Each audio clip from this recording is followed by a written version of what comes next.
اعوذ باللہ من الشیطان الرجیم بسم اللہ الرحمن الرحیم الہکم الہ واحد، دیکھو تمہارا معبود ایک ہی ہے، وہ ایک الہ ہے۔ فالذین لا یؤمنون بالآخرۃ، تو وہ لوگ کہ جو آخرت کا یقین نہیں رکھتے، منکرۃ وہم مستکبرون، وہ اس بات سے انکار کرتے ہیں، وہ اس کو قبول کرنے میں جھجکتے ہیں اور ان کے اندر استکبار پیدا ہو جاتا ہے، مغرور ہو جاتے ہیں۔ یہ بات اچھی طرح سمجھ لیجئے کہ یہ آخرت سے جو لوگ منکر ہیں اس کا کیا یہ چین کیا ہے، قرآن کا آرگومنٹ اصل میں کیا ہے، لائن آف آرگومنٹ۔ قرآن کا آرگومنٹ یہ ہے کہ جس شخص کی فطرت ابھی سلیم ہے، اس کے اندر ایک اخلاقی حس ہوتی ہے، وہ جانتا ہے کہ یہ اچھائی ہے، یہ برائی ہے۔ اگر اچھائی اور برائی کی تمیز انسان کے اندر موجود ہے تو اس سے لازماً نتیجہ نکلے گا آخرت کا تصور۔ اچھائی کا اچھا بدلہ ملنا چاہیے، برائی کا برا ملنا چاہیے۔ گندم از گندم بے رویت، جو سے جو، جو کہ اس دنیا میں ہمیں نظر نہیں آتی، یہاں برعکس ہو رہا ہے اکثر و بیشتر۔ بہت ہم نے زور مارا، کسی قاتل کو سزا دینا چاہتے ہیں، اسے پھانسی پر چڑھا دیا۔ فرض کیجئے کہ قاتل جو ہے وہ تو بوڑھا تھا اور قتل کیا اس نے جوان آدمی کو، وہ جوان آدمی کی بیوی جوان بیوہ ہوئی ہے، اس کے چھوٹے چھوٹے بچے جو یتیم ہو گئے ہیں۔ یہ جو تھا 70 برس کا، یہ تو کھا پی چکا، سب کچھ زندگی گزار چکا، کیا اس کی زندگی اس زندگی کا بدل ہو سکتی ہے؟ زیادہ سے زیادہ آپ یہ کر سکتے ہیں کہ اس کو آپ پھانسی دے دیں، لیکن یہ اس کے جرم کا بدلہ نہیں ہے، اس کا ہم وزن تو بدلہ نہیں ملا۔ اس کو کیا نقصان ہوا؟ بوڑھا تھا، ویسے بھی جلدی مرنے والا تھا، اور یہ جوان آدمی تھا، اس کے بچے جو ہیں یتیم ہوئے، کہاں کہاں اس کے اثرات پہنچیں گے۔ پھر یہ کہ ایسے شخص کا بھی پھانسی چڑھنا بھی تو کوئی آسان کام نہیں ہے، جرم ثابت ہو، گواہی ملے، وکلاء بھی ہار جائیں، رشوتیں بھی نہ چلتی ہوں، تب کہیں جا کر پھانسی ہوگی اس کو۔ لیکن پھانسی بھی ہوگی تو کیا اس کے جرم کے ہم وزن سزا مل سکتی ہے؟ ناممکن۔ تو کوئی اور عالم ہونا چاہیے اور اس عالم میں بھرپور بدلہ ملے۔ یہ ہے اب جس کے اندر یہ احساس ہوگا، پھر وہ کچھ نہ کچھ سوچے گا، غور کرے گا، کوئی بات اس سے کوئی شخص کہتا ہے تو اس کو توجہ سے سنے گا۔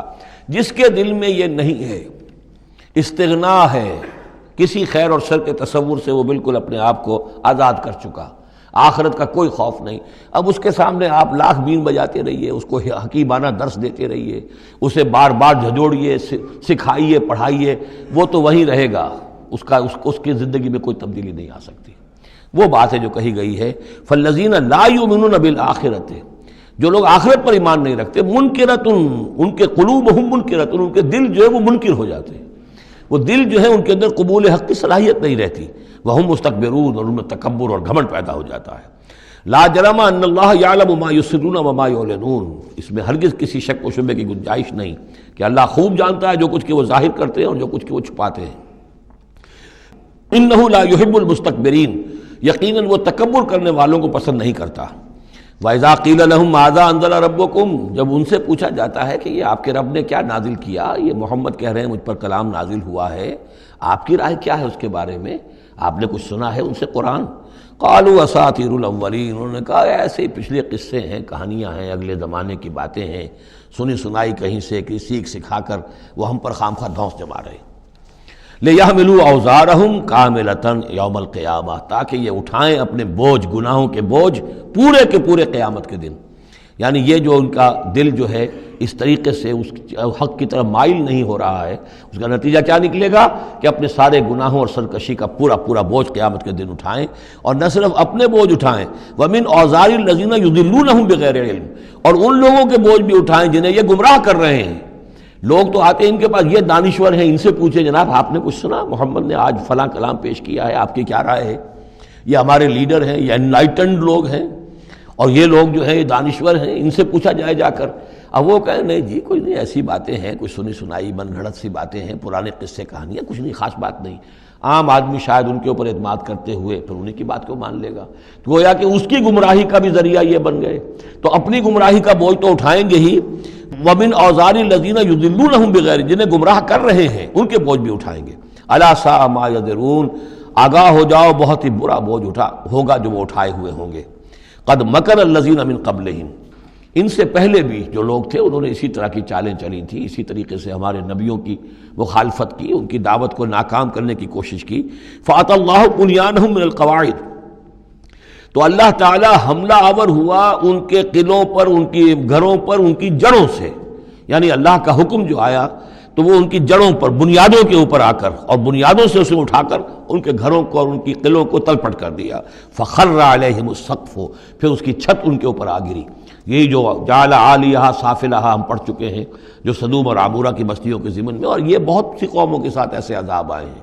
یہ نہ سمجھیے، یہ تو چونکہ قرآن مجید میں آپ کو بتا چکا ہوں، صرف انہی اقوام کا تذکرہ ہے کہ جن سے اہل عرب واقف تھے، انہی کے آس پاس، کوئی جنوب میں، کوئی شمال میں، کوئی مغرب میں، کوئی آس پاس جو قومیں آباد تھیں ان کی طرف جو رسول بھیجے گئے. ورنہ یہ کہ رسول اور بھی آئے، وَلِكُلِّ قَوْمٍ ہاد، ہر قوم کی طرف ہم نے ہادی بھیجے. چنانچہ ہندوستان میں بھی جس علاقے میں میرا بچپن گزرا ہے، جو اب ہریانہ کہلاتا ہے، وہ ضلع حصار، اس میں مختلف مقامات پر تھیڑ تھے بڑے بڑے، یعنی سیاہ رنگ کی راکھ کے ٹیلے بڑے بڑے، ان کو کھودتے تھے، ان میں سامان نکلتا تھا. معلوم ہوتا تھا یہ بستیاں تھیں کبھی کسی زمانے میں، اور ان کے اوپر یہ عذاب الہی آیا، جیسے پومپیائی پر آیا کہ اس کے اوپر جو ہے وہ لاوا برسا اور پوری کی پوری بستی جو ہے اس لاوے کے اندر دب گئی. اسی طریقے سے اس علاقے میں کوئی رسول آئے ہیں، اور سرسوتی دریا یہاں کا ہوتا تھا بہت بڑا، وہ دریا بھی غائب ہو گیا ہے. دریائے گنگا جو ہے ہندوؤں کے نزدیک جو مقدس ہے، یہ بہت بعد کی شے ہے. اصل جو ان کا مقدس دریا تھا وہ سرسوتی تھا، اور وہ غائب ہو چکا ہے، اس کا پتہ نہیں چلتا ہے.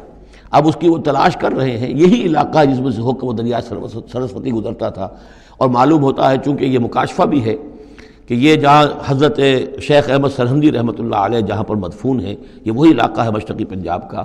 تو یہاں آس پاس کچھ مکاشفات، کچھ لوگوں کو 30 انبیاء دفن ہیں اس علاقے کے اندر. اور معلوم ہوتا ہے کہ رسول وہاں بھیجے گئے تھے، اس قوم کے اوپر پھر عذاب آیا ہے، وہ تلپٹ ہوئی ہیں وہ بستیاں، اور اب ان کے وہ تھیڑ کھڑے رہ گئے ہیں. وہ جو ہیں بڑے بڑے ٹیلے ہیں جن کو اب کھدائی کر رہے ہیں تو نیچے سے بستیاں برآمد ہو رہی ہیں. تو یہ ہوتا رہا ہے. فَأَتَى اللَّهُ بُنْيَانَهُم مِّنَ الْقَوَاعِدِ، تو اللہ تعالیٰ کا حکم آیا تو ان کی جو عمارتیں تھیں ان کی بنیادوں کے اوپر اس نے حملہ کیا. فَخَرَّ عَلَيْهِمُ السَّقْفُ، اب ظاہر بات ہے نیچے سے بنیاد ہلا دی جائے گی تو چھت جو ہے سر کے اوپر آئے گی کہ نہیں. من فوقہم وآتاہم العذاب من حیث لا یشعرون، اور ان پر عذاب آ دھمکا اس راستے سے جس کا انہیں گمان تک نہیں تھا. ثم یوم القیامت یخزیہم، اور پھر ابھی مزید جو ان کی رسوائی ہونی ہے وہ تو قیامت کے دن ہوگی. ثم یوم القیامت یخزیہم ویقول این شرکائی الذین کنتم تشاقون فیہم، انہیں رسوا کرنے کے لیے اللہ تعالیٰ کہے گا کہاں ہے وہ آپ کے شریک، وہ معبود جن پر غرہ تھا، جن پہ تکیہ تھا، وہی پتے ہوا دینے لگے، وہ کہاں گئے وہ پتے جن کے بارے میں تمہیں سخت حمیت تھی. تشاقون فی، جن کی وجہ سے تم مارنے کو دوڑتے تھے جو بھی ان کی نفی کرتا تھا، ان کی تکہ بوٹی کرنے کو تیار ہو جاتے تھے. اتنی حمیت، اتنی غیرت اپنے معبودوں کے لیے تمہارے اندر تھی. یہ تمہارے من گھڑت معبود اب وہ کہاں گئے؟ قال الذین اوتوا العلم ان الخزي اليوم والسوء على الكافرین، جن لوگوں کو علم دیا گیا ہے وہ کہیں گے یقیناً آج کے دن رسوائی اور برائی، یعنی بد نصیبی، بدبختی کافروں ہی کے لیے ہے. الذین تتوفاہم الملائکۃ ظالمی انفسہم، جن کو قبض کرتے ہیں فرشتے اس حال میں کہ وہ اپنی جانوں پر ظلم کر رہے ہیں. نہ اللہ یاد ہے، نہ آخرت یاد ہے، نہ نیکی کا خیال ہے، کچھ نہیں ہے، لگے ہوئے ہیں اپنی عیش پرستیوں میں، نفس پرستیوں میں. اس حال میں جب فرشتے ان کی روح قبض کرتے ہیں، فَالْقَوْ السَّلَامَ، اس وقت پھر وہ اسلام پیش کریں گے اور اطاعت قبول کریں گے. مَا كُنَّا نَعْمَلُ مِن سُوءٍ، نہیں ہم تو کوئی برے کام نہیں کر رہے تھے. فرشتوں کے سامنے جو ہے وہ جھوٹ بولیں گے. بلا، وہ فرشتے کہیں گے ان اللہ علیم بما کنتم تعملون، اللہ خوب جانتا ہے جو کچھ تم کر رہے تھے. فادخلوا ابواب جہنم خالدین فیہا، تو داخل ہو جاؤ اب جہنم کے دروازوں میں ہمیشہ ہمیش رہنے کے لیے. فلبئس مثوى المتکبرین، اور یقیناً متکبرین کے لیے یہ بہت ہی برا ٹھکانہ ہے. صدق اللہ العظیم.